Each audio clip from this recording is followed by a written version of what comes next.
Good afternoon. Welcome to the Midday Mull for Tuesday, the 13th of August. With Robert Murray McShane, we're working our way through the prophet Jeremiah, and today we read the 41st chapter. Not so much prophecy, but a little note of history, taking the story from verse 2. Ishmael, son of Nethaniah, and 10 men who were with him, got up and struck down Gedaliah, the son of Ahikam, the son of Shaphan, with the sword, killing the one whom the king of Babylon had appointed as governor over the land. Ishmael also killed all the men of Judah who were with Gedaliah at Mizpah, as well as the Babylonian soldiers who were there. And a little later we're told Ishmael made captive of all the rest of the people and set out to cross over to the Ammonites. And when the story of this insurrection gets to some of the army officers, we're told that Johanan, son of Kareah, and the army officers with him went to confront Ishmael.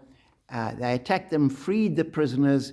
Ishmael ran away, and Johanan then said, now what do we do? They've assassinated the governor, they've killed off the Babylonian soldiers.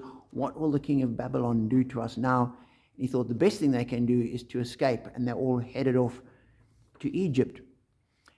And as I read that, I thought it's a story of a descent into chaos. You start off with a fractured society, a small little remnant. Things are disorganized, disordered.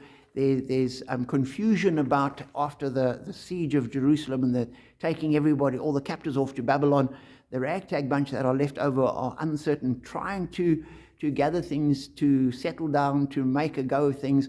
And then Ishmael comes along. One has no idea what he was thinking, why he did it, but he comes along and attacks the governor. And you have this picture of things going from bad to worse. This disorder descending into chaos. And the people eventually running away. And as I read that, I thought, we so often think that society will be good and ordered and well organized and disciplined, and sometimes it's not. And one looks through the newspapers and you see all sorts of places where there's sort of growing disorder and chaos, and things are not settled. And for me, that was, in a sense, an encouragement, that the fact that things aren't settled doesn't mean God isn't there and God isn't working. And we sometimes would like to think, because society is like this, God's abandoned us. And the story suggests, no, he hasn't. This is part of the judgment of God working out on the people. And it's included in the scriptures, and it was all eventually fitted into God's much greater plan for the people.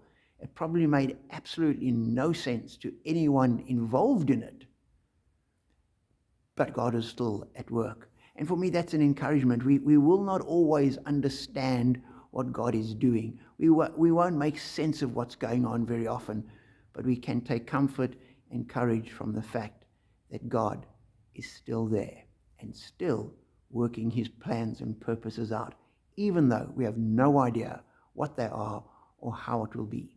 We have to stand on God's word and trust and keep the faith. Be challenged, be encouraged, and know that we are blessed.